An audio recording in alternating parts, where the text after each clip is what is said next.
திருச்சிற்றம்பலம் சென்றடைந்து உய்மினே என்று சொல்லி இவ்வாறு சொல்வரும் கேட்பவரும் பற்றற்ற முனிவர்களாதலானும் பற்றற்ற முனிவர்களுக்கே அது பற்றுக்கோடாம் எனில் என்று சொல்லி மற்ற ஆன்மாக்களுக்கு மேலும் மிகவும் அடைதற்குரியது என்று விளங்குமாதலானும் இப்பெயரினையே குறித்து கூறினார் என்று சொல்கிறார். பெரிய திருத்தாண்டகத்தில் தான் இந்த அரியானை அந்தனரும் சிந்தையானை அருமறையின் அகத்தானை அனுபையார்க்கும் தெரியாத தத்துவனை தேனை பாலை திகழொளியை தேவர்கள் தம்கோனை மற்றைக்கு அரியானை நான்முகனை கனலை காற்றை கணைகளை குலவரையை கலந்து நின்ற பெரியானை பெரும்பற்ற புலியூரானை பேசாத நாளெல்லாம் பிறவானாலேனர்.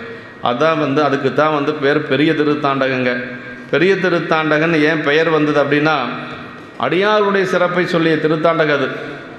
அருந்துணையை அடியார்தம் அல்லல் தீக்கும் அருமருந்தைனர் அதில் ஒரு பாட்டில் சொல்லுவார். அந்த பாட்டில் என்ன சொல்லுவார்னா, பொது நீக்கி தனை நினைய வல்லோர்க்கு என்றும் பெருந்துணையை பெரும்பற்ற புலியூரானை பேசாத நாளெல்லாம் பிறவானாலே.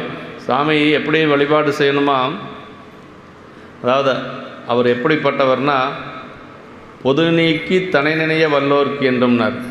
அப்படின்னா ஏன் அது பொது நீக்கினா, ஒரு கோயிலுக்கு போகிறோம், சாஸ்தா இருப்பார், திருமால் இருப்பார், பிரம்மன் இருப்பார், எல்லோரும் இருப்பாங்க. எல்லாத்தையும் அப்படி ஒரு கும்பிடு போட்டே போகிறது.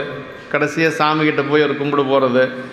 இவங்களும் எல்லாம் ஒன்று தான், அது ஒன்று தான், இது ஒன்று தான், அது உள்ளே இருக்குது, இது வெளியில் இருக்குது, அந்த மாதிரி எல்லாம் இல்லாமல் எல்லாத்துக்கும் மேலே பரம்பொருள் அவர் தான் அப்படின்னு நினைக்கிறதான் பொது நீக்கி தனை நினைய வல்லோர் அப்படிங்கிறது. எல்லாம் காரண கடவுள்கள், பரம்பொருள் அவர் ஒருத்தர் தான்.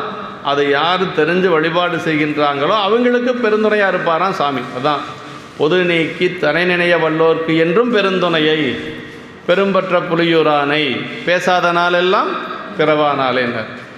இப்படி நாவுக்கரசு பெருமான் அந்த பெரிய திருத்தாண்டகத்தில் சொல்கிறாருங்க. அந்த பெரிய திருத்தாண்டகத்தை பற்றி சொல்லுகின்ற பொழுது என்ன சொல்கிறாருன்னா, அந்த பதிகத்தை அந்த திருப்பதி அடியவர்கள் தம் சிந்தை பிரியாத பெரிய திருத்தாண்டக செந்தமிழ் அப்படிம்பார். எப்பொழுதும் அடியாருடைய சிந்தை பிரியாத அந்த திருத்தாண்டகம் என்று சொல்லி சொல்கிறாளுங்க. ஆமாம், தாம் பாலுக்காக பசித்தொழுது பொழுது பார்க்கடலையே கொடுத்தவன் பெருமான் என்று சொல்கிறார். பாலுக்காக பசித்தழுது பொழுது பார்க்கடலையே கொடுத்த நன்றியை முதலில் நினைவு கூர்ந்தார் என்று சொல்லி வியாக்கரபாதர் தவம் செய்து அர்ச்சித்த வரலாறு கோயில் புராணத்தில் சொல்லப்பட்டிருக்கு. அர்ச்சித்தல் இங்கு தவம் செய்து வழிபடுதல் என்ற பொருளில் வந்தது.